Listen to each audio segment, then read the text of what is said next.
What up? This is Robert Horry. Horry, three-pointer.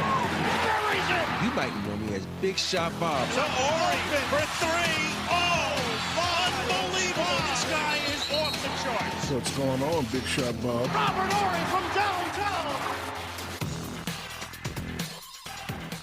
I know what's going on, Big Shot Bob. It's the Christmas episode. It is. Why are you Stevie wondering out of nowhere? What is that? No, because I'm just thinking about, the episode of SNL when it was Christmas and Eddie Murphy was doing the one with Mr. Rogers. Oh, yeah. Because I just watched it. I just watched the Eddie Murphy thing on Netflix, and so I just started going back to watching all his old SNL stuff, man. Hot Tub and all that kind of stuff. So, Dude, Eddie Murphy on SNL was a moment. He was Mr. Robinson's Neighborhood. I mean, he had some classic stuff. Yeah. I miss that Eddie Murphy though. I do too. We haven't had that Eddie Murphy in a while. Yeah, he's been doing a lot of like family movies and stuff. And I think once he did Shrek, it was like there's no going back to the old Eddie Murphy, But on the special, he said he was thinking about doing one more stand up. I'm like, come on, one more stand up. If it's good, yes. I'm down. Yes, I'm down. I had Eddie Murphy Delirious on cassette. And it was labeled something. I don't remember what it was labeled, but it was like a mixtape or something, so my parents wouldn't see it and take it from me because I was way too young to have it. But I had Eddie Murphy's Delirious on cassette, and I mean, I wore that out. I wore that out. So. I think, you always talk about someone you would love to sit down and have dinner with. And I always forget about this dude. I think about he kind of was the guy. That's all I watched when I was growing up was Beverly Hills Cop and Trading Places. That's because in Alabama you didn't have that much TV, so you had limited options. Yeah, it was three. It was three I had on that, and those two in Purple Rain. I watched those three constantly. Rain. Oh my God, that's awesome. Mm-hmm. Yeah, Trading Places are the best, man. Early Eddie Murphy, honestly too. 48 Hours. Yeah, him and Nick Nolte. Oh yes, underrated. Mm-hmm. Underrated. Roxanne. When he's in the jail cell. Yeah. Hey, I think about this. Trading Places is technically a Christmas movie. It is a Christmas movie. Yes. It is 100% it's a Christmas movie because Christmas is integral to the plot. Yes, exactly. That's my argument for Die Hard's a Christmas movie. I was just about to say Die Hard. A lot of people argue about Die Hard. We're not going to have the argument. I'm going to put it to bed immediately. Yeah. Die Hard is 100% a Christmas movie. If this was a Christmas tree and it's Christmas time, it's a Christmas movie. Well, okay. See, now hold on. Because Iron Man 3 isn't a Christmas movie. It just happens at Christmas. It has nothing to do with Christmas. The plot doesn't even involve Christmas. That don't count, though. Because but I think there's movies like that. Die Hard is, he gets invited to the Christmas party by mistake. It's the plot of the movie. Therefore, if there is no Christmas, John McClane isn't at Nakatomi Plaza. So, the end of the conversation. Die Hard's a Christmas movie. Yes. That's how it goes. So, and it is, it is Christmas. Obviously, we're all festive. If you're watching us on YouTube, everyone's got their Santa hats on. I've got my Homer going into the bushes Christmas sweater on. So nice. I wish I had one of those. What, a Christmas sweater? No, the Homer sweater. The Homer one. That was cool. Sweater? Yeah. Yeah. So we're just this is our last show of the year. If you're with us, there won't be a show next week just because we're all taking some time off for the holidays. We're going to get through the new year, and then we will reconvene the first week of January and kind of catch up on where we are. But I tell you what, every year the NBA does a really good job of this, and I'm very much looking forward to the Christmas Day lineup. Mm-hmm. Like, I think that a couple of these matchups look maybe a little bit better preseason. Like for instance, you've got yes, it did. You know what I mean? Like, so noon is the Cavs and the Knicks. I think that was probably a little sexier before the Cavs were like a 500 team and trying to figure it out. And then you've got 2:30 the Spurs and the Thunder. That's good. Yes, that's good. Two of the best, the two best teams in the West right now. Mm-hmm. 5 p.m. Again, I think this was sexier in the preseason, the Mavericks and the Warriors. Yeah. I think that was a lot sexier when the Mavericks were expected to be much better than they've turned out to be. And then you've got Rockets-Lakers. That's a great game at 8. I think that's going to be a real good game. And then 10:30 game, Timberwolves and Nuggets. Good game, but I'm not going to stay up till 10:30 to watch the Timberwolves. And, but I like the lineup a lot. Yeah, I think when it comes to that Dallas game, I still think that's a good game because America is so infatuated with Cooper Flag. This way you get to see Cooper Flag against Draymond Green, if Draymond's still on the team by then. I was going to say, how many ejections is it going to take for Draymond to catch a Steve Kerr benching? So that was crazy. Where you gonna fight with the coach and run back to the locker room and come back out. And What are then you you think doing, about what the Tim? owner said is and like, well, what's going on over there, man? So it's gonna be really interesting to see how that game Well, goes. and But yeah, we talked about this last week with the Kuminga stuff and the guy answering emails and stuff. They got problems over there. yeah, Like the owners answering emails. The Steve Kerr every night at the podium is like, all right, so let's talk about tonight's drama. It's just like it never ends over there, man. So and you feel bad for Steph. Steph, like, dude, man, don't let this just put a black eye on your legacy. All this other outside noise, even though Steph's still doing his thing. But think about it though, when you're a great player like that, the system usually runs smooth. Now that you got all these bumps in the cogs in the system, it ain't running smooth. And I hate it for Steph. Yeah. Yeah, especially as his career starts to wind down. Mhm. Like you don't want Yeah. the end of your career to be marred with all this crap. Exactly. Yeah. Hmm. Yeah, that's a fact. I like that. What game were we talking about? The Spurs Thunder. that Spurs Spurs Thunder's gonna be a Thunder might good be game. just That's gonna be the from game an of the optic day, standpoint. That's the one. And look, who knows? The Thunder's third loss could come on Christmas. They had their third loss, didn't they? No, they only have two. They got three. I think They got three lost. now? Yeah, I think Yeah. they lost, man. Yeah, Minnesota just beat them the other night. That's, that's right. true. Yeah. Yeah, that's true. Because Okay, the coach well, got ejected talking about you not calling the right, keeping the That's fouls right. even. that's right. That's right. That's right. Mhm. Yeah. So- I expect like big breaking news every time they lose, like Well, just yeah. flying all over the sky. The funny breaking thing news. was so they lost to the Timberwolves, right? Was it the game that that Finch got bounced because he ran out Yes. to midcourt? Like, all right, so I got the audio of this. This is my favorite ejection of the year so far. And Chris Finch is incensed. Crossed half court to get in the grill of the official, and he's still upset. And he's gone. Not even halfway through the opening quarter, and Chris Finch's night is over. He ran out to half court to get in the official's face Yeah. and then would not back off. They bounced. It was 6 minutes into the game. They bounce him, and it's Yeah. like, I mean, I love the. I'll give credit to Finch because he's taken up for his guys. You know what I mean? And in a sense where you see plays going down like that you think fouls are happening and not being called, he got. I mean, he probably took it a little too far. Obviously, he got bounced from the game, but Ant-Man after the right because Ant-Man after the game's like, dude, that's my dog. Yeah. I'll go to war for that guy because he's taken up for his guys. Yeah. And for me, you have to start the game off right. And I think the coach did the right things, putting you on blast from point. And then they're all the eyes on you like, damn, these calls ain't been even for a long time. And I think, for me, they really need to do that because even when I was in the league and all of a sudden I don't get the same call as the MJ get, I'm like, it's very frustrating for players. I don't care.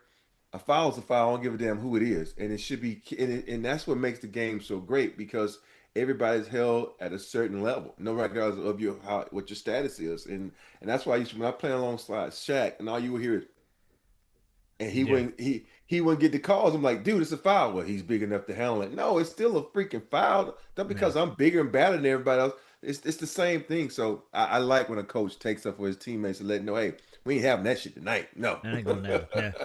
That's what you want from your coach. You want your players to, respect you and hear you. In order for a coach to be able to lead a team, the one thing that he has to have amongst men is respect. Once your players start to lose respect for you, you're really gone before you're actually fired. You're gone to them mentally, but you may still have the job physically. And it's only a matter of time before you physically are going to be removed from that job. So your players and your guys respecting you and how you go to bat for them, how you stand up for them, how you look out for them is just as important, might even be more important sometimes than the X's and O's, because we've seen coaches who have great X's and O's, they've gotten fired too just because I don't want to fight for this dude. Well, it's like that. We talked about this with Boy in Minnesota, or not Minnesota, Memphis, and I can't remember the Grizzlies head coach, but him and Ja getting into it for that reason. Yeah, that Ja's like, you ain't gonna listen to this guy. He's not running at Ja's pace, and I think too we talked about this. You're right, Harp, because if you can take up for your guys and they can see, hey, this guy's gonna fight for me, I'm gonna fight for him. Yeah, that's massively important for a mindset for a team. And what it also does is, when a guy knows that you'll stand up for him, he'll also be more keen to listen to you when you hold him accountable, because he knows that, you know what? I know what he's saying is real and true because I know he's saying it from the standpoint of him having my back instead of it from the standpoint of him always ridiculing me. So they look at it from a different perspective when you know I got your back, but you know I'm also going to hold you accountable. And they also do it in a way where the accountability is not always public. I'm going to pull you to the side. I'm going to go talk, because everything's not for the media. Everything ain't for us to see. Mm-hmm. But he will pull you to the side and say, hey, you know you effing up, right?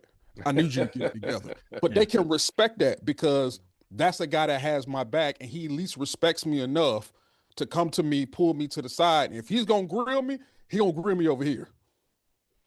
Yeah. And they can respect that. You can't do anything but respect it. Yeah. And not grill me in the public eye and expect, something good to happen after that. Yeah, right. Yeah, well, I took a shot at him in the media, so we're going to see how he responds. Like, that doesn't really work that way. I did find the funniest story of the week, and I don't even think I'm going to play the audio because it's kind of stupid, but I pulled the audio.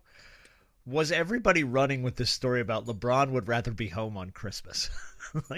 Everywhere I look, LeBron admits he'd rather be with his family on Christmas. And I'm like, the hell did you expect him to say when you ask him, like, how do you feel about playing on Christmas? Do you think he'd be like, oh no, I'm happy to play on Christmas. Screw those jokers, man. Get me out of this house. Like, he's not going to say that. He's like, I want to be with my family. But it seems like every outlet I looked at this week had full write-ups on LeBron admits he'd rather be home for Christmas than play it in the NBA. And I'm like, not what he said, for starters. He goes, I respect it. When they call your number and you get the national spotlight, you take it. Yeah. But would I rather be home on the couch with my kids? 100%. Who wouldn't? Who wouldn't? Yeah. I think about all the times we had to play Christmas Day. And for me, that's why when people ask you what's your favorite holiday, Christmas never comes up. Because even when I was in high school, we was in a Christmas tournament. College was in a Christmas tournament. NBA, we played on Christmas Day. So Christmas wasn't Christmas like it was to everybody else, waking up to gifts, just eating, sitting on the couch, watching the NBA and something like that. Yeah. We did all that except for the eating and, being watched instead of watching. Yeah. And so we basically didn't have nothing to do. We had to sleep, get up and go. But it was weird, man, playing on Christmas. I hated it. But I know you said that before. How many did you play on Christmas? You played a lot. I played a lot. I played a lot. I don't even remember anymore. But maybe the year you were in Phoenix, you didn't. But I want to say, and I'm not trying to shout at you at Phoenix, but that wasn't like a. But you were on the Rockets in the '90s when the Rockets were at the hottest ticket in town. You were obviously part of the Lakers dynasty. Yeah. You were part of the Spurs dynasty. Like, those are teams that are gonna play on Christmas. I don't even remember playing on Christmas when I was a Spur. I don't think we played on Christmas. I'm surprised. Yeah, I think Pop was like, "Fuck that, we ain't playing on Christmas." He might. I guess Pop had a lot of power. So yeah, I guess so. But you figure, you're going to see the Spurs on Christmas. I figure. Yeah, I mean LeBron. Yeah, honestly, he'd rather be home. LeBron has played in 20 of these. Yes, it's his 20th record. I think it's the NBA record-setting 20th time he's played on Christmas. Look, that's crazy. Anything that LeBron says these days about, I'd rather be here, I'd rather be on the golf course, or I'd rather be at home, I believe him fully. It's not even about him not being locked in. In my mind, it's just about where his mind is at almost 42 years old. His 23rd year? I think that's right. Something like that. This is just where his mind is. Turns 41 in a week, doesn't he? 41. Yeah, 41 next week, I think, yeah. Like 41. This is just where he is. This is where any 41-year-old who's played at the height that he's played at for so long. Where do you expect his mind to be? I mean, what do you expect? Yeah, ask 23-year-old LeBron what you'd rather be doing. He's like, put me on national TV. I want to ball out on Christmas. But 41 LeBron is like, can I have a cup of eggnog and watch my kids open gifts? Like, it's just that's where people go in life. It's just LeBron. What do you want to do on Christmas? Y'all leave me the hell alone. I don't want to talk to you. I played twice on Christmas Day with the Spurs. Okay. You were looking up. Yeah, 2005, we lost 70-85. Okay. So you got cooked. And in 2008, my last year as a Spur, we won 91-90 versus the Suns at the Suns. So we were always on the freaking road. Think about that. At the Suns, at the Pistons. Ugh. But yeah, I was curious how many you played. I knew you had to probably played way more than you wanted to. And that's not taking a shot at anybody not wanting to play on Christmas. Just like, You got family, you'd rather be with your family. Christmas is the time where you think about family, you think about friends, you just get together and just, show that love and appreciation for each other. Not, having your day interrupted, and don't get me wrong, I like playing the night game. I was gonna say, but there's also I got to didn't be an like playing honor the in it, afternoon right? game. Yeah. There's got to be an honor in it to say, like, if you never play on Christmas, there's got to be part of you that's like, damn, man, they really don't like us. We're not on. Think about Charlotte. Charlotte's probably never played on Christmas. Hell no. Con Knippel's making Christmas plans 3 months ago. He know you ain't playing on Christmas. Nobody want to see Charlotte on Christmas. No. I'm going to bring my whole Christmas down, man. I think that maybe when they had Zoe and Grandmama. Well, it's different. It's the 90s Hornets. I bet you the 90s Hornets played on Christmas a bunch. I'd be willing to bet you that. Yeah. But this year's Hornets? No. Go ahead, make plans, LaMelo. You ain't going anywhere on Christmas, bud. You go ahead and do whatever you want to do. Let me ask you. I'm going to ask you guys a couple questions here, and then we're going to get to our friends at DraftKings, who are back again this week to sponsor the show, and we will play a Christmas-themed edition of Black Crime or White Crime to finish off the year. There we go. Because we have to. It was Christmas-themed Walmart or Waffle House last week. This week it's Christmas-themed Black Crime or White Crime. I'm going to ask you guys some. I wrote down some stuff here. The Christmas surprise, and I want to ask you these questions. So I wrote down a few that. At the beginning of the season, if I told you by the time we hit Christmas, one of these two things would happen, which one would surprise you more? So if I told you before the season tipped off that by Christmas, what would be more surprising? The Cleveland Cavaliers being a 500 team or the Phoenix Suns being a 500 team? Are you going to start it that tough? Well, because these are all, you look at both sides of this, you'd be like, damn, that's really hard. For me personally, I would think the Cleveland Cavaliers, just because of them having the second best record in coming the off East. the year they had, having such a great year, and usually when you get bounced the way they got bounced, you're pissed off coming into the season. So you're trying to show everybody, hey, last year wasn't a fluke. So I'm gonna go with the Cavs. I'm very disappointed in them right now. Harp? Yeah, I'll probably lean to the Cavs as well. I think, like I said, going from they were the number 1 seed in the East last year. I think they had the best record in basketball last year, at least for a certain amount of time during the season. They did. Yeah, them and OKC were going back and forth for a minute. Yeah. So from them to go from where they were to where they are, so especially in the East, like don't give me no disrespect to the East, but that everybody's only you have your 1 and your 2, and then everybody else is separated by kind of in that conglomerate. 3 through wherever, but I just it's a little weird. But like I said, it's a year-to-year thing. It's a season-to-season thing, and it's hard being consistent. It's weird to see them at 500 after winning 60+ games last year. To your point, and the Suns are a little bit better than 500. I think they're like 15-13, so they are a little bit. To your point about the East being, you were surprised to see the Cavs where they are. I almost lean a little bit more to Phoenix. Because Phoenix is at the 7 right now. Okay. A little bit better than 500 with teams behind them that had, better expectations like the Mavericks. And they're making some movement up in the West, and I'm honestly way more surprised by that. Just because Phoenix for me was kind of irrelevant this season. Yeah. And Devin Booker's found a way to kind of put that team on his back and get them to places I didn't expect them to be. So yeah, I'm with you all. Didn't see the Cavs at 500, but certainly did not see the Suns starting to cook themselves up into the standings here. It's just weird, yeah. But there's like 7th in the West right now, the Suns. So, all right, this next one should probably be easy. Were you more surprised at opening day if I told you by Christmas the 76ers were a top 5 team in the East, or the Boston Celtics were a top 5 team in the East? Because everybody everybody had low expectations for the Celtics coming in with Jalen or with Tatum hurt. Yeah, but here's the thing with the Sixers, it's attrition. You don't expect if you were saying that the Sixers were a top 5 team, you're also telling me that Joel Embiid is healthy for most of the season thus far. You're also telling me that Paul George is healthy for the most part of the season thus far. You're also telling me that VJ Edgecombe is balling out of his mind, which he has been. Yeah. So what I'm saying is, the Sixers are more of a surprise because I think it would just there's more that needs to happen in order for that to be believable to me. So that's a bigger surprise to me than the other. Because Boston, yes, you don't have Tatum, but there's a winning mentality there. You know, Tatum is we're not going to gloss over Jalen Brown because he is the finals MVP. And he's playing well.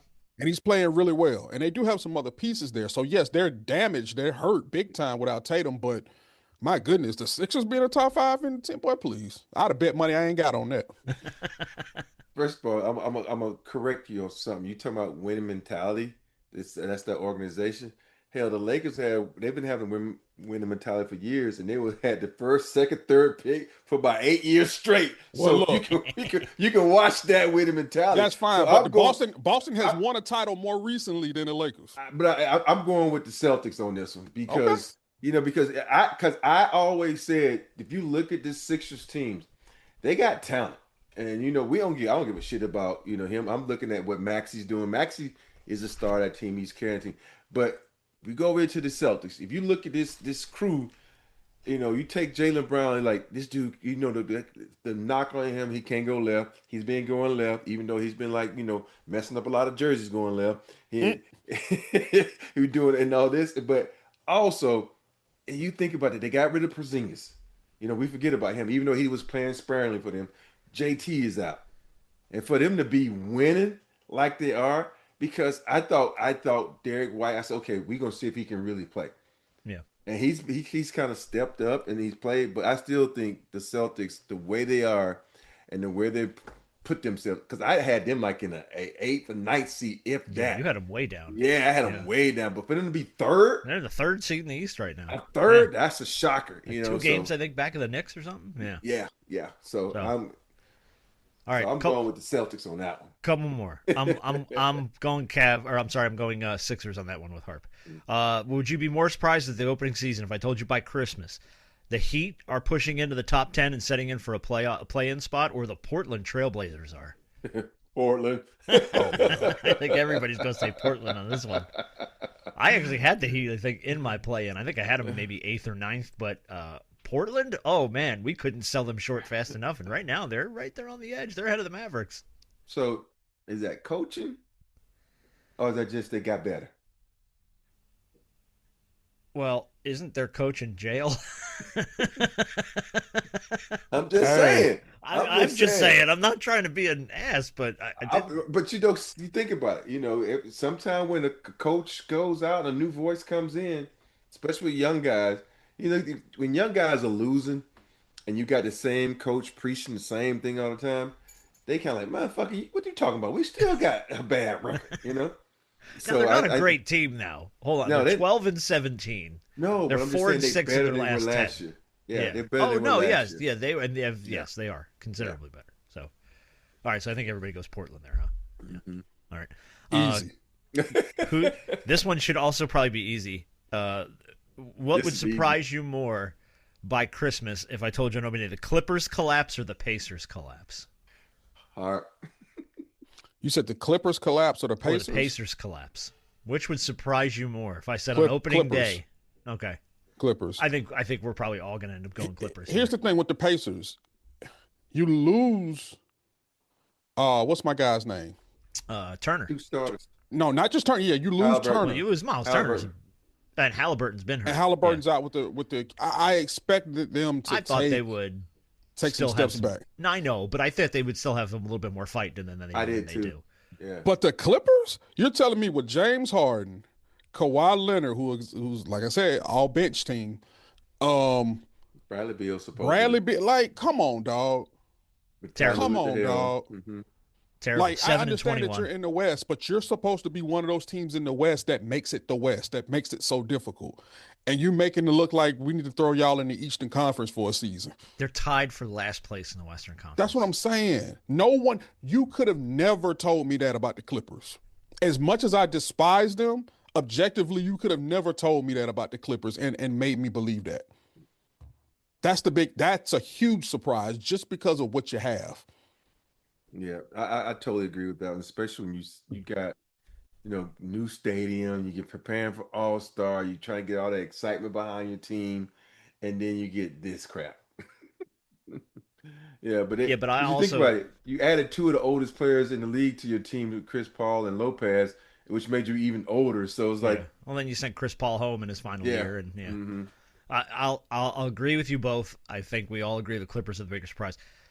The Pacers are one game ahead of the Wizards for the worst team in the East. I would not have suspected that. I didn't think that they were going to be in the top of the division, but I figured they could probably float around 500.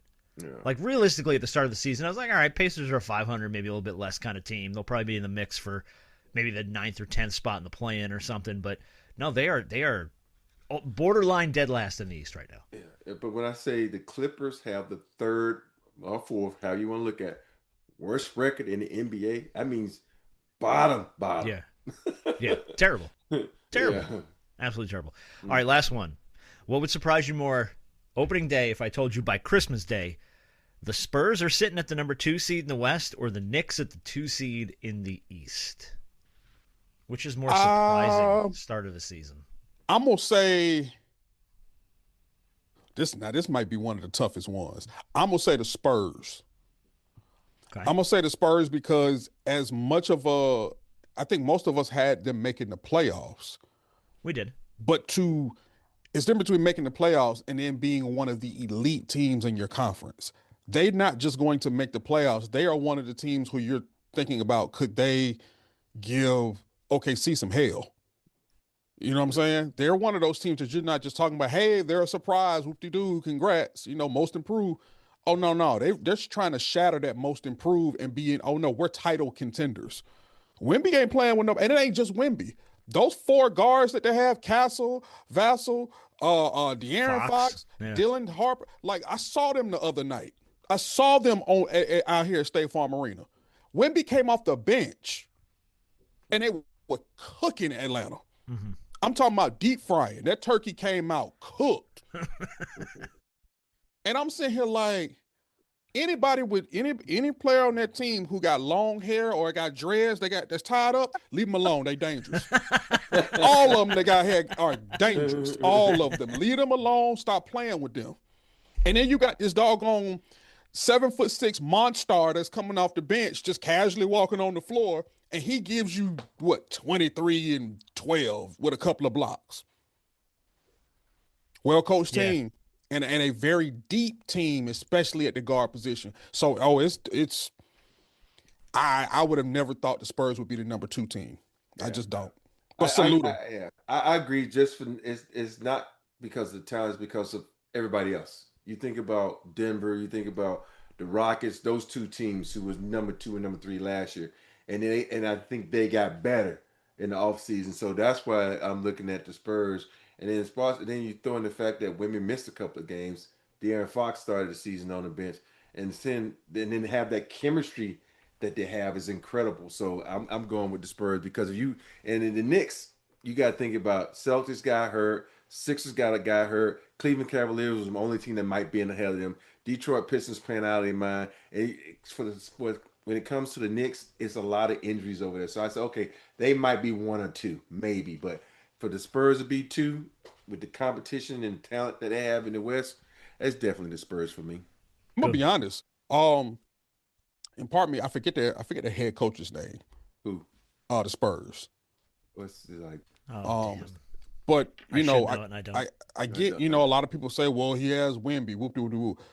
But he's done a hell of a coaching job. Mitch Johnson has done a hell of a coaching job and a hell of a job, keeping this team together, even in the absence of Wemby, because, he missed most of last season. And that's a big part of it, just managing that rotation in and out with him on the bench. Yeah, and giving his guards the confidence and the freedom to go out there and play and develop. We talk about, like I said, we talk about Wemby. We understand that he's the cornerstone and franchise player and eventually future face of this league. But the guards that they've acquired and how they've blossomed and how they've grown and how they're continuing to grow, they got something to say in this league too. And I think the Spurs are going to be here. And they got picks. Mm-hmm. So That's scary. They're another, right behind the Thunder, they're another team that can make some noise. Yeah. I mean, part of me, though, kind of leans to New York because of the head change or the change in head coach and all the things that were kind of in flux with New York going into the season. They had a great year last year, but it was like, I don't know, man. Is that team built to do that again, or is that just who they were. But then you have this change in leadership, and I don't know. I kind of felt like the Knicks were going to take a little bit of a step back in the East. Not far. Maybe you're fourth seed, fifth seed, sixth seed, or floating like that. I don't think you'd fall down to the play-in. I didn't necessarily see them as the number 2 seed in the East. I mean, I probably easily put Cleveland up ahead of them or Detroit up ahead of them or somebody. But I'm surprised a little bit by the Knicks being where they are in the East, because now they didn't lose a lot of talent. They returned pretty much everybody, I think.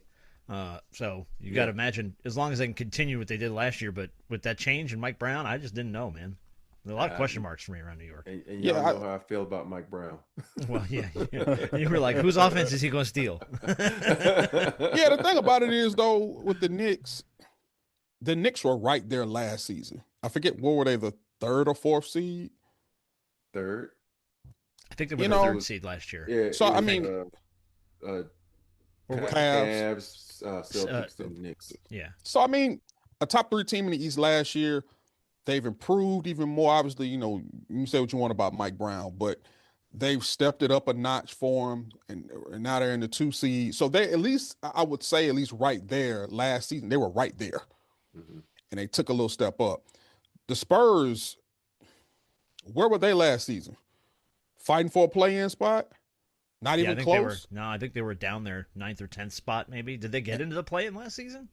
I don't think they did. No, because Wemby was hurt. He was out with thrombosis. Yeah. So, and now for you to go from, because most of us, I think all of us thought, hey, the surprise team in the West would be the Spurs. Well, they're not surprising. I mean, they're surprising, but they're like, no, we're not trying to surprise. Yeah, no. We're trying to show y'all this is what it's going to be for some time to come. Trying to compete.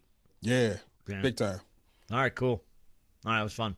All right, we got a lot more stuff to get to. Like I said, we're going to do Big Shot of the Week. We're going to talk about a little college football coming up, do our picks for the quarterfinals, because we're not going to be here next week, so we got to go ahead and pick. No, don't raspberry me. You don't give the raspberry on Christmas.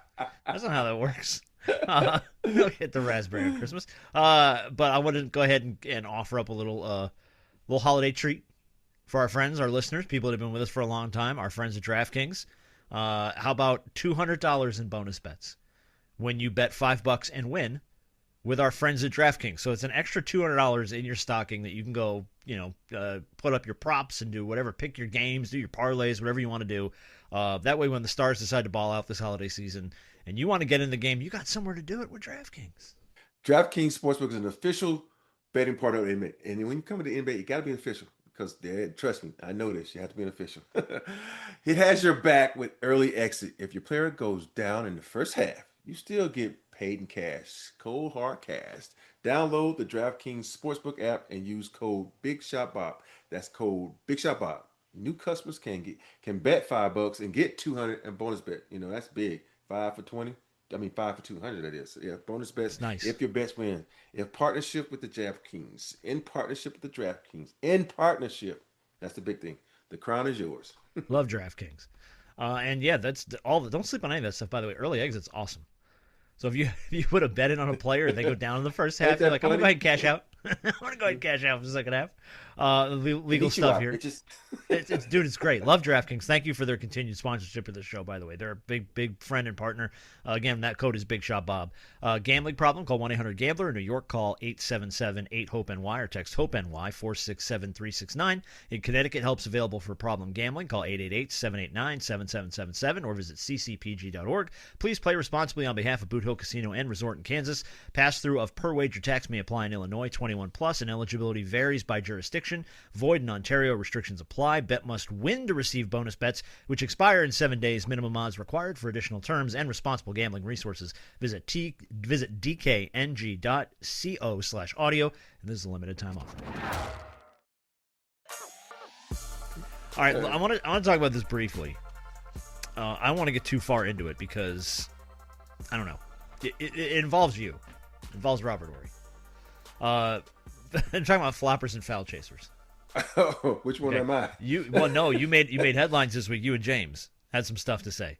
So I'm going to start with this part. So during an interview on the live stream DDG, Jalen Brown made it a point to call out LeBron and other people this week for flopping.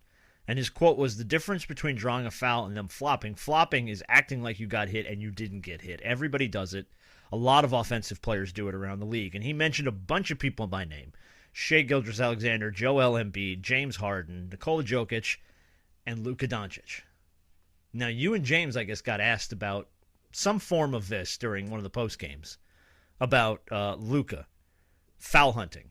Mm-hmm. And James said from the beginning he looked a little slow. It looked like he was searching for the calls a lot. And then the article goes, Worthy's criticism was echoed by Robert Horry. Quote, I think the fact that he was off tonight dictated how he played. Sometimes a player can get in the way of themselves. Just play basketball, go out there and play hard, and don't chase fouls. So did you guys think that Luka's chasing some fouls when he's off? I think with Luka, when he chases fouls and don't get them, it gets into his head. He's looking at the ref. That's when think about Luka gets more texts than almost Draymond Green. And he gets those texts because he gets mad because he chases the foul, he doesn't get it, he misses the shot, and then he gets frustrated. And this is no big deal. He's been doing it since he was in Dallas. You can see it, and it's obvious that, and nobody can complain about it. Like they said, the film don't lie, the tape don't lie. And I think in that game against the Clippers the other night, it was just like he wasn't getting the calls and he was missing the shots. And I think and then he got kicked in the leg, and it just a lot of things came together that made him that frustrated him. And sometimes every player gets frustrated at some points, and it's how strong you are mentally to bring yourself out of that frustration. So, but I think it's not just him. You go back to a couple of years ago, the finals, and go to JT. You remember in the finals with the one they didn't win, where he was searching for fouls, he was getting frustrated. And like, you forget in the finals, you have the good refs. They're not gonna give you that bullshit that these rookie refs don't understand that good refs. The contact. Yeah, you're not getting the contact. So it's not just Luka, it's a lot of players. Even James Harden. He had to adjust in the playoffs. You don't get those calls. So right. I think when these players aren't able to adjust, it just, if you're not mentally strong, it throws your whole game off. Yeah, Luka can get in his own way. And when you become a superstar and you know that you can get some of these calls and you've gotten them before, I do think a lot of them will go hunting for it. Because that's why most of the time, these guys are looking at the refs before they even get fouled. It's like they're wanting the ref to anticipate the foul before even the foul happens. And that's what frustrates me, because it's like, yo, play ball. Mm-hmm. Like, you do play a contact sport. And the fact that if you get fouled, cool, you get fouled.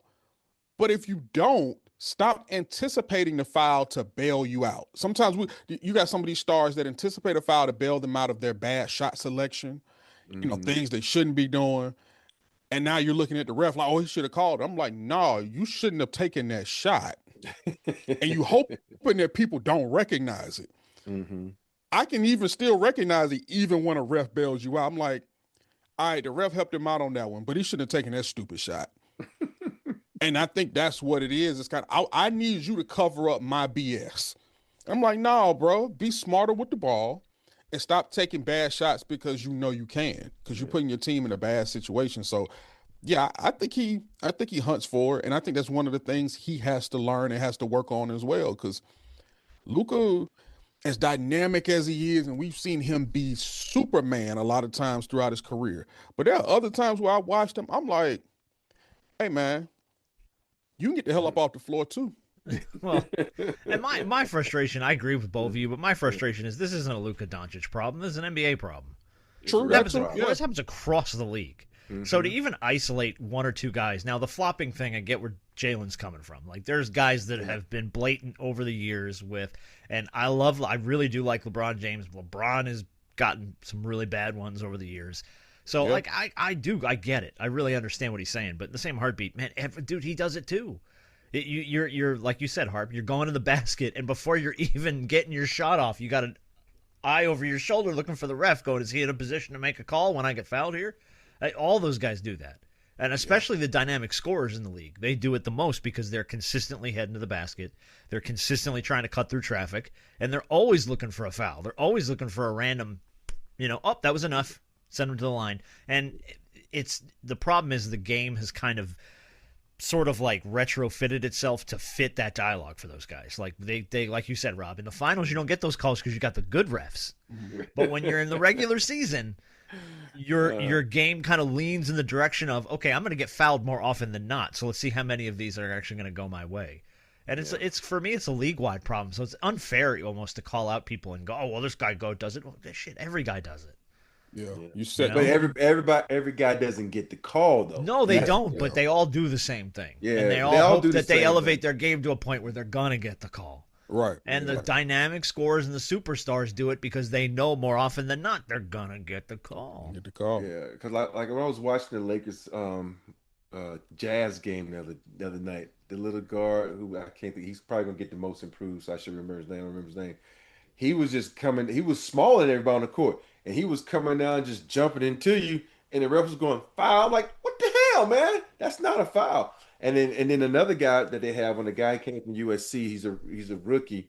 He came down and jumped into Luca, and they called a foul on him at first. So the Lakers challenged it and realized, oh, it was an offensive foul because he jumped into Luca. I'm like, dude, all those are fouls, and it's just it's just so weird that the refs call it sometimes and they don't call it. So I think the refs need to sit down as a group and let former players or current players come in like, yo, this is not a foul. Stop calling this shit. When Shai Gilgeous goes and bumps into you, that's not a foul. I have position. I have the right to move laterally and stay in my position. But if he's smaller than me and flails, that is not a foul. So, and that's the one thing I cannot stand, because NBA is such a wonderful game, but don't keep giving these guys these bullshit calls. That's the ticky-tack fouls, man. Yeah, because they know how to manipulate you. Yeah, they definitely do. You know, the league set them up like that. For what it's worth, viewership's up this year in the league. I saw that pop out this week. That viewership's up almost 89% from last year. Damn. Which is insane, because I think the narrative going into the season was like, well, you got games on like streamers and Prime and NBC sometimes, and no more TNT guys, and maybe they're on ESPN, and maybe they're not. Like, there was nowhere, we didn't know where half these games were going to be. People are finding these games, man. Yeah. It's the most viewers in 15 years on across the platform, which is crazy to think about.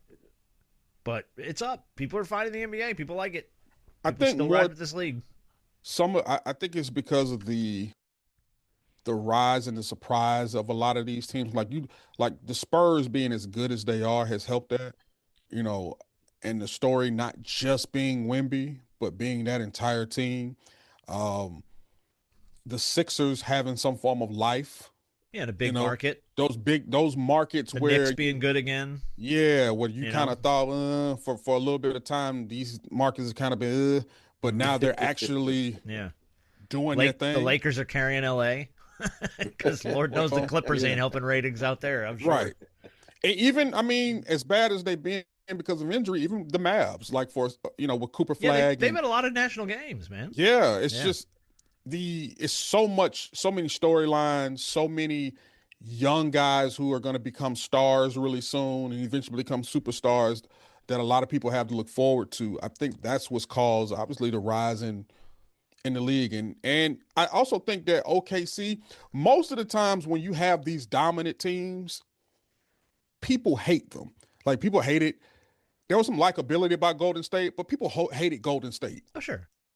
And everybody I don't think people are there yet on OKC, though. But that's my point. Yeah. They are one of the more likable potential dynasties. As of now. Right. But I mean, Golden State was the same way. But also, though, you've seen a lot of that narrative about, like, Shai's a foul hunter. He's going to go, he's getting to the line. Like, they've tried to build that narrative a little bit around them, and it hasn't really taken off. Yeah, but the thing is, the difference between them and that's cool. That's one thing. But the thing with Golden State is always Draymond is fighting somebody. Yeah. Arguing, is he going to be there? Kerr doesn't like this guy. Yeah, it's just this, that, and the third. Is Clay happy? What is Clay looking like? Why does he look like? There were always narratives surrounding Golden State, even as likable as they were. There were always it's not as much around OKC. Not yet. Not yet. Not yet. Maybe not yet. Because you think about it, it's almost the same model as Golden State. Draft picks. All of a sudden they was young, they fighting, they got good. It's the same draft model. You think about it. It's the funny part, what you say when people hate hate people who win. I had some friends after we won the third championship with the Lakers. Man, I come on like, man, we tired of your motherfucking ass winning. We want to see somebody else win. I'm like, damn, I'm your boy.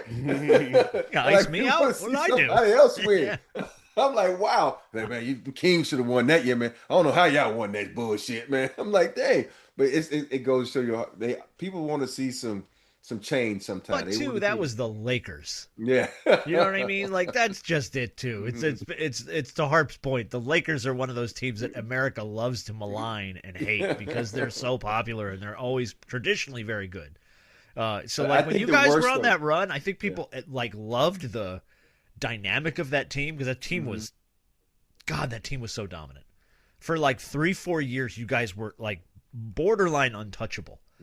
So while it was fun to watch, it was also fun to hate because it was like someone's got to beat them. Someone's got to beat them somewhere. So, yeah, I don't know. But I think that the worst team to hate out of every is the Cowboys. I think everybody hates the Cowboys. I don't think Cowboys fans like the Cowboys. Well, they were bored into frustrated. it. They're frustrated. I think there's Cowboys fans that are like 9-10 years old that are like, why did I get bored into this? Here's the crazy part. You know the Cowboys haven't won a playoff game in the new stadium. Oh yeah, that's crazy. Yeah, there was a stat online or something about all the teams that have won a playoff game in that building before the Cowboys did. Yeah, because they've played college football playoffs there and all this other stuff, and it's like other teams won playoff games in this building except for the Cowboys. It's wild, boy. All right, speaking of which, let's get to that because I'm excited to kind of get how you felt. You know, you jokingly texted us after Miami beat A&M that you were 0-2, but you were a happy 0-2 because Alabama found a way. Now they were down 17-0 in that game. And they found a way to charge back and win. Like, I thought for sure, I was like, this is dunzo. Like, Alabama, just pack your stuff and go. And, dude, they figured it out. I'm proud of Bama. Hey, it's funny. I was about to text you guys. I said, see, told you the damn Tigers. And then we left, and because Christian had a game, and I walked into Polly, and I looked at him, I'm like, 17? Yeah, what the fuck happened? And then I saw the pick six. So I was like, oh, shit. And I was like, okay, we might win this thing then. Okay. So, yeah. You and B-Dog picked Oklahoma. I picked Bama. I rode with Bama in that one, so I got myself a win on that one. Miami beats Texas A&M. I lost that one, too. That was a slugfest of a game. That was two defenses that just would not bend, man. They threw that pick in the end zone. I said, dang. And I'll tell you what, too. After Tony scored at the end of the game and left 2 minutes on the clock, I'm like, watch this. They're going to drive straight down, and they're going to try and tie this game late. And sure enough, man, they got all the way down there and props to Bryce Fitzgerald, the true freshman, making that pick. Second interception of the game for that young man. Yeah. And it's the game winner for Miami. So Miami gets Ohio State now. I was the only one that picked Miami. Give me another win. Do we have to keep going through these? Oh, no. The rest, we'll do the other couple. The other couple were easy. Tulane at Ole Miss. The line was 17.5. Rob and I rode with the Green Wave. B took Ole Miss. They won by 31. So yeah, so B I don't know what y'all was thinking on that one. But hey, I was trying to get some. I was just trying to get some wins. You did it the next game. James Madison in Oregon. The line was 21. JMU only lost by 17. So Rob wins that game. Rob wins it. Yeah, but some of that was. Oh, it was garbage. I'll take, but yeah, it was. You're right. The line is the line. The line is the line. It's 21 points. They only lost by 17. And I think we all thought that both those teams were going to lose, but they held in there. So. Hey. Going into the finals, let me just give you those records real quick. Rob's at 30-29. I'm at 36-23, and B-Dog's at 32-27. But like the fucking Clippers right now. No, you're above 500, buddy. You're above 500. You're above 500, kid. You're doing all right. What were you gonna say? Hey, college CFP committee. Let's talk for a second. I don't want to hold you too long because it's not gonna take too long. I'm glad that Tulane and James Madison and other teams of the group of five got an opportunity. They got the T-shirt. They got their moment. They got the swag. You got the swag. They may have even got a nice little coffee mug in the mix of all the other stuff that they got. But let's not do this again. No. I'm of the mindset, no matter how we feel about Notre Dame, and I know Texas wasn't in there, I'm of the mindset that those two should have been in there. Would have been a lot better game. Wherever you would have put them, one versus Oregon, the other versus Ole Miss, however you want to do it, I don't care. You even could have gone back and grabbed Georgia Tech and say, "Hey, bro, come on, No, they were Canes 9-3. It wasn't happening. It doesn't matter. No, it does, because you had BYU in the mix. You had Texas. had Texas in the mix. That's what I'm just naming teams. Vanderbilt was in the mix at 10-2. All of those teams would have made for a better game. Yes, I agree. Than what we saw with James Madison, what we saw with Tulane. Yeah, those were first-round buys for those two teams. Ole Miss and Oregon got first-round buys. And I'm not trying to be an ass, but they did. There's no universe where Tulane is going to jump up and beat the Rebels. It's just not happening. And James Madison, great year. You got to play Oregon. In Oregon. No, I'm sorry. No. We're not doing competitive. This again. No, well, and that's just it. They got to change. I sent you guys, I'm not going to go through it, but I sent you guys the straight 16 top seeds. If they would have done a 16-team playoff, 1-16, that would have been electric. Because there were some, all those teams got in that we just mentioned, and no G5 teams, none of that crap. Just the straight top 16, 1-16, all the way down would have been freaking awesome. Yeah, we don't need to do that no more. We saw that, experienced it, didn't like it, and let's not do that next season. 1 star. I'm good. Yeah. All right, let's do these quickly picks, and then we'll do a big shot of the week, and then our holiday edition of Black Crime or White Crime to finish off the year. The Cotton Bowl, number 10 Miami versus number 2 Ohio State. This is on New Year's Eve at 7:30. OH currently laying 9.5 against the Canes. What bowl is this? This is the Cotton Bowl. Down in Texas. Mm-hmm. You got who, Rob? We got the Canes. Yeah. Okay. I guess I'll take OHIO. Okay. Do it. I'm going Canes as well, obviously. No kidding. I'm gonna roll with the Canes, man.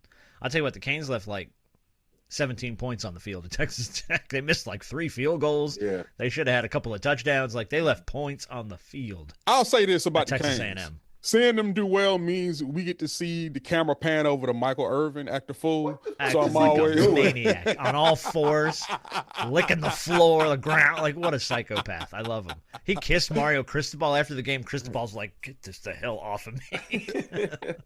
Hey, Mike. Hey, dog. Don't continue to do what you do, but do what you do. It's funny. It's funny. Awesome. All right, let's go. Orange Bowl. Number 5 Oregon versus number 4 Texas Tech. This is on New Year's Day. This is the early game at noon.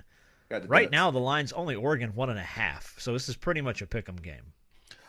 You got the Ducks? I got Ducks. Okay. I know every talk about Texas defense, I don't trust them. They haven't played anybody in my eyes, and I know Oregon hasn't either. But I think Oregon's offense is pretty damn good. So I'm going with the Ducks. Mm-hmm. You give me Texas Tech. I do think the thing about Oregon, they're a good team, but they're not like Oregon teams in the past. Like, this one can be had. This team any team can be had, but I just think this team has these little lulls and these little moments where I don't know. It's something about it. And I'm going to take Texas. Too much for them. You said what? The physicality can be a little too much for Oregon because that's always been their knock.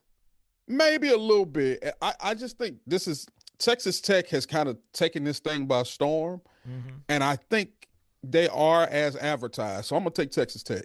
Okay. Yeah, I'm torn here. In the moment decision, I'm going to go with the Ducks. I don't know. I just don't. I'm like, nothing against Texas Tech. To everybody's point, I haven't seen them pull anything out that I'm like, holy crap, Texas Tech. So I'm going to go with the Ducks just because that's my gut. Let's go the Rose Bowl. Number 9 Alabama versus number 1 Indiana. This is the 4 o'clock game on New Year's Day. Current line, Indiana's laying 6.5. Indiana, let me tell you this. Bigger favorite than I expected against Bama.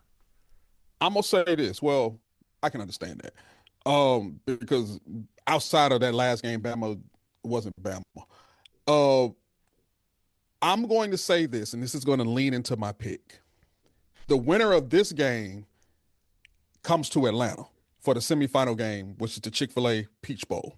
Yes. And so, because I want a good crowd, roll tide roll.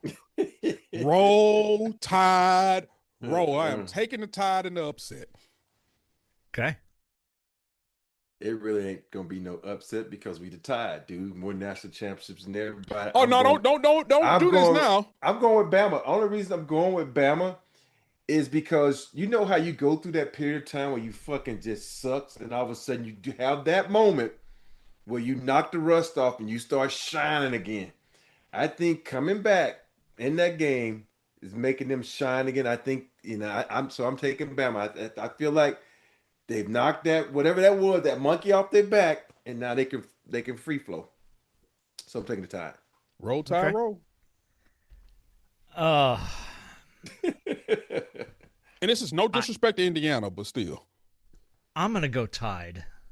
Oh, I the don't. same. I don't know. This is gonna sound weird because they're the number one team in the country. They did beat Ohio State. I'm waiting for that bubble to pop on Indiana, and I think Alabama's the kind of team that can roll up in there and pop it. Like, this has been a great story. Mendoza wins the Heisman. Signetti's got that team playing great. But I don't know, man. I probably should, but I haven't believed in Indiana all year. They're the number one team in the country. They are unbeaten. They knocked off Ohio State. I get it. I'm waiting for a team to come in there and just go, boom. And this is you said this is the Rose Bowl? This is the Rose Bowl. 5 miles away, dog. I 5 feel miles you away. should go. Are you going to this? I might. I don't know yet. It's 5 miles away. He's banned from Alabama events. Oh, that's right. No, I'm I'm sorry. not. Yeah. I'm not banned. No. Because, hey, they can't ban me because they know they owe me, so they can't ban me. Okay. Hey, that's New Year's Day, right? Yeah. Yes, it is. New Year's Day. 4 o'clock. Not even a late game? Come on, man. Hey, if I don't know where I am on that list, Rob. You land the extra ticket, I'll fly out there. Okay. I'm Make serious. a call. I'm not, but have fun. So I'm working on some tickets right now. I'm Okay. trying to get. I'm kind of bougie. I'm trying to be in the suite. I ain't trying to be a Hell monkey. yeah. That's No, fine. I'm with you. I will spend my New Year's Day at the Rose me? Bowl. I'm not complaining. You hang with me? Yeah, let's go. He ain't paying for his own ticket. What are you talking about? Are you crazy? I should know something by what's the day? Tuesday? I should know something by Tuesday. Thursday. Okay. Yeah. By Christmas.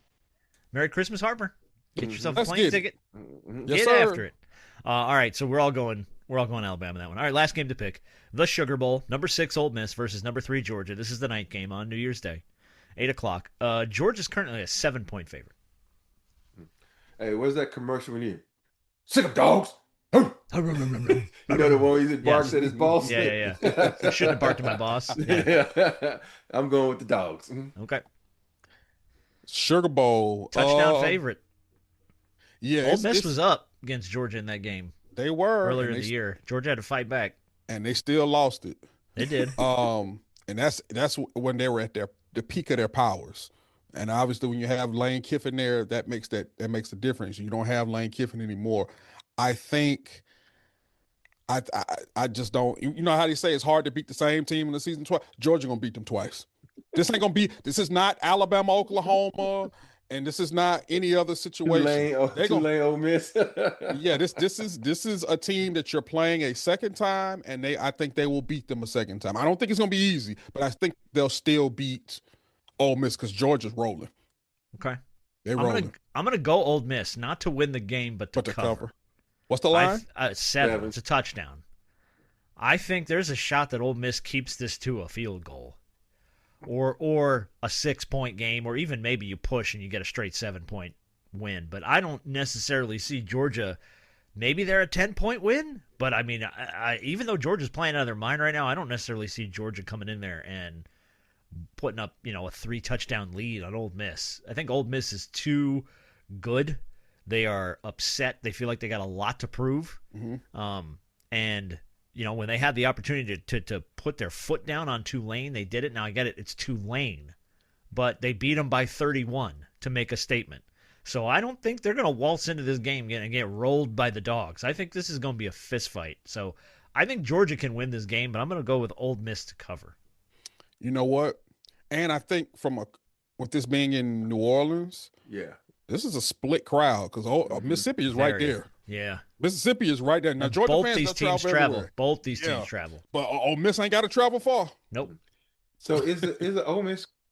Did I dream? Did he have a concussion last game, or was that 2 games? Oh, you talking about Trinidad Chambers? Uh-huh. Yeah. Yeah, I think was he that had the last something. game? Yeah, that was last game. I don't remember. I didn't watch a ton of the Tulane game because they were just boat racing them, and I was like, "This is over." Yeah. And Yeah, he went down. I don't know. I haven't heard anything. I'm sticking with my pick. All right, we'll see how we do. We got a fun round here, and then when we come back, we'll reassess where we all are and pick our national championships and our semis, I should say. Yeah. And then see who we got. All right, big shot of the week, real quick, and then we're gonna do a Christmas-themed edition of Black Crime or White Crime. Big shot of the week is going to go to the Secret Santa of Idaho. This is an unnamed person, and here's why they're getting big shot of the week. They are giving away millions of dollars in the form of gifts to families in crisis all around the state. One of the earlier gifts was a 2025 Honda minivan and $1,000 for a family that has conjoined twins, and they need like special vehicles and stuff for the wheelchairs to get in and out of. So all gifted to them from an anonymous donor. Another gift was delivered to a new mom who lost her house in a freak accident. A truck ran through a stop sign, crashed through the front of her house, busted down a wall. They were displaced for the holidays. $1,000 gift card for gas, $5,000 to houseware and home repairs, just out of nowhere. Just the Secret Santa of Idaho giving that stuff away. A teacher, Megan Maybe at Hobbs Middle School in Shelley, Idaho, had an attic fire. Their home was rendered uninhabitable for the holidays, so they've been in hotels. They were delivered cash and presents for them and the 4 adopted kids they have. So, I mean, just the Secret Santa of Idaho, whoever this person is, big shot of the week. They're going out of their way during the holidays to make right by people. A man paralyzed following a stroke got a gift. A woman who was dealing with a brain injury got a gift after a freak car accident. Like, just random gifts across the whole state, just showing up for people that need them. So, whoever this person is, yes, big shot of the week. Trying to make the holidays a little better for people that are struggling in their home state. Yeah. You know, what's best about that? He don't want to be acknowledged for anything. He's just doing that out of goodness of his heart. Because a lot of people would take this opportunity to get all type of press. So yeah, whoever you are, big shot to you. Yes, absolutely. Big time. Great. All right, here we go. It is time for a holiday edition of Black Crime or White Crime. If you are new to this show, I don't know why you're just joining us on the last show of the year, but welcome. Here's how this game works. I give you a completely insane crime story. It is everybody on this show's job to just determine, was the perpetrator African-American or Caucasian? And we lean into the stereotype here for fun. So that's what we do on this show. And our motto of this game is stupidity comes in all races. So this is not to point really any disparity toward any specific race. It's just stupidity has no color. So here we go. Story number 1. Police were called to a local hardware store after a man stole a 9-foot Christmas tree from a display, but was stifled in the parking lot because he could not fit it into his car. He instead tried to drag it by hand, only made it about 3 blocks, abandoned it, and tried to escape on foot before being caught by the police. So, was the man who stole a 9-foot Christmas tree then realized, oops, I can't fit it in my car? Black guy, white guy. White guy. A 9-foot Christmas tree? 9-foot Christmas tree. Dang, I'm gonna go white guy. Oh, everybody goes white guy. Everybody gets a point. Yeah, that was a white guy. That's a white guy. It's like the SNL version where they're like, come on. Yes, that's definitely a white guy. Yes, exactly right. They stole that game from us. I will attest to this day that they stole that bit from when we started doing it on the Shaq podcast. I bet you they did. It is this game. It is Black Crime or White Crime. It started on the Shaq podcast in 2015. So it's been with us for, God, a good 10 years now. We've been doing this game. So, and SNL's ripped it off a couple times. God bless them. All right, number 2. That's a whole other story, by the way. SNL stealing bits from people. I could do that all day. A bank robber was captured after using a Santa beard as a disguise while robbing a bank, largely because he left it behind at the crime scene with the price tag and the receipt still in it, in the bag that he was carrying. Police used the receipt to track the purchase and nailed him with security camera footage buying the beard. So dude left behind the bag and the receipt that he bought the beard in. Black guy, white guy. White guy. Rob, fingers crossed. Oh Lord, you want me to answer with my head or my heart? I want to answer from the perspective of you play to win the game, Herm Edwards. Oh Lord, that's one of us. Show is. Yeah. That was a black guy. Yeah. The man, the tag on the clothes and the receipt, Just leaving and it. It's everything, lazy, just left man. it. Come Yeah. on, dog. Like, what are you doing, dude? What you trying to say? No. And white guy or black guy, that's lazy. I don't care who's responsible. Yeah, That's lazy. it's lazy, but Lord, it's Lazy that's crime. us. Lazy crime. All right, number 3. White guy. Leave it, white guy. Oh. All right, it's bad karma to steal baby Jesus at Christmas, It is. especially when it's stolen from a local neighbor's lawn who had security cameras set up to watch the manger. No charges were pressed, though, after the man returned it the next day and told police, quote, it didn't look right without him. So, guy steals a baby Jesus from a manger on somebody's lawn, puts it back the next day. Black guy, white guy. I'm gonna go white for reasons I can't say. No, you can say anything you want on this show. Yeah, what's your reasoning? I might want to roll with you on this one. Filter it down if you need to. Black folk don't play by Jesus. You're not. Listen, dude. Black folk don't play. That's play a by fair We point. don't play by Jesus. It's a fair Hey, don't be point. stealing baby Jesus out no manger now. We got a problem with that. Now he went and put it back though. Yeah, but you should So have is took that- it in the first place. Okay. See, and see for that same reason, that's why I'm going with a white guy, because black folks don't. That's what I'm saying. What? Okay. Hey, So, you're But both going. I thought you said black. No, I'm gonna say No, white he's guy. saying black 'Cause people white don't play guy. by Jesus. Won't play by yeah, Jesus. White guy. Okay. Yeah. And a valid point for both of you, and a point for both of you. Yeah, Yeah, that was a white man.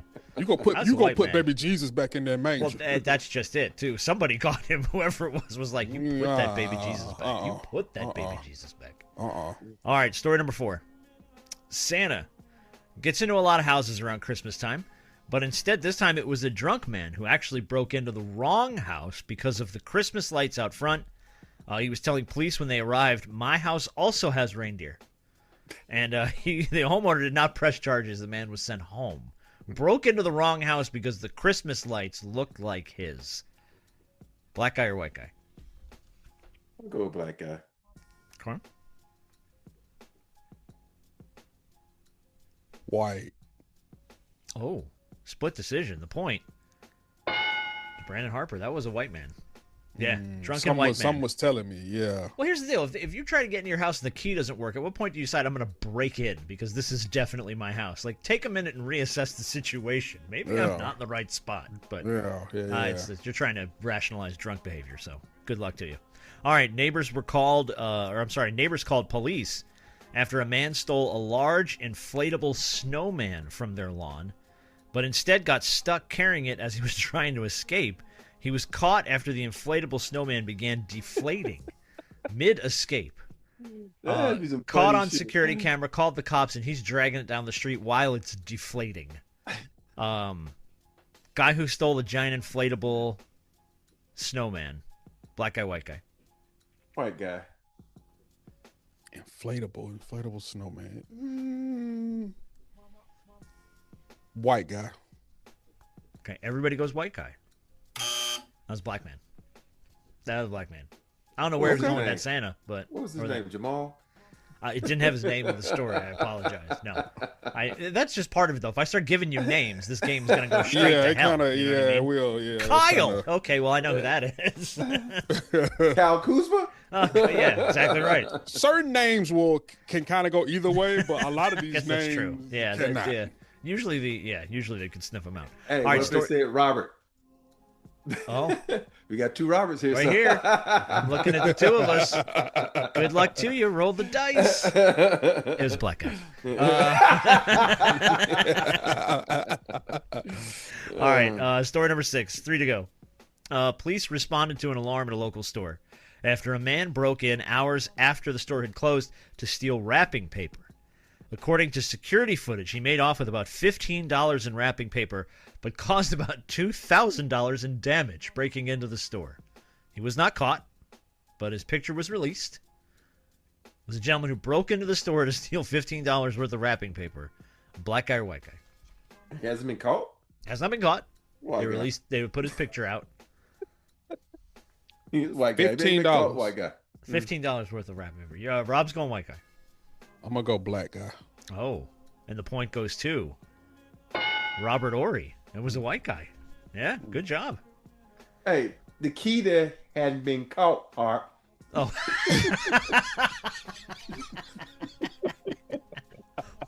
Wow. Hey, My fault. My bad. Yeah. My bad. I had 100 jokes that I just put all to bed. I just put all my joke after joke after joke just jumped into my brain, and I put them all to bed because I'm not going to make everybody makes the same joke. Okay, I'm not going to do that. So I'm going to put that to bed. My fault. Move on. All right, story number 7. The same way y'all feel, the same way we feel. I guess you're right. Yeah, I guess you're right. All right. Story number 7. After reported calls to police about his neighbor's obnoxious Christmas light display, this man decided to take matters into his own hands and decided, I'm going to cut the power to my neighbor's house because they wouldn't turn off the Christmas lights. Unfortunately, they live in a duplex, so the power line he cut to the house cut both their houses' power. He was not arrested, but he was fined for the incident. Man who cut the power to his house on accident when trying to shut off his neighbor's Christmas lights. Black guy or white guy? Please don't be a brother. You live in an apartment complex, dude. You What don't do you think y'all think's got the gonna same happen? fucking power? Cut the power. It's a black guy. All right, Robert. I'm gonna go white guy just so Just I don't because? say my own people. All right, well, sorry, Rob.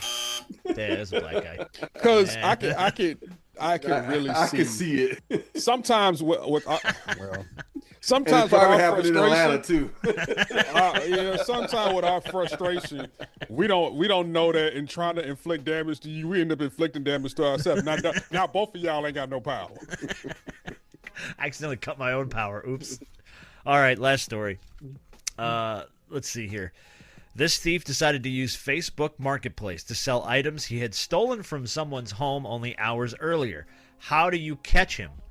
By just putting random items on Facebook Marketplace? He was identified because he was posting photos that were taken inside the victim's living room before the stuff was stolen. So he's taking pictures of it, he steals it, and then he puts those pictures up on Facebook Marketplace, and that's how they caught him. Black guy or white guy? Oh my God, I think that's black. Please don't be a black guy. White guy. I think it's black. Rob gets a Christmas miracle. It was a white guy. There you Yes. go. That's true. Okay, cool. Right off into the sunset, Robert. That's fine. That and is all. it. But boy, does that all black. I'm imagining it now. Oh boy, this is a nice house. Let me go ahead and see how it looks with the rest of the decor. And then you throw that picture and put it up, not knowing that, bro, you in somebody else's house. Yeah. You stealing shit from somebody. That's Well, the pictures from inside their house. Like, oh, yeah, I know that living room. That's my living room. This is the dude who stole my stuff. yeah. Let's go pick his ass up. I don't give a shit. No, I do, actually. Yeah. All right, that's a holiday edition of Black Crime or White Crime. All right, that's it for the week for us. There's not going to be a bonus show on Friday because it's the day after Christmas. And like I said, we're taking next week off, so we will be back with everybody after the first of the year. Have a Merry Christmas, Happy Hanukkah, Happy New Year. Happy New Year. All that stuff, man. Whatever you Yep. celebrate, enjoy it. Yeah.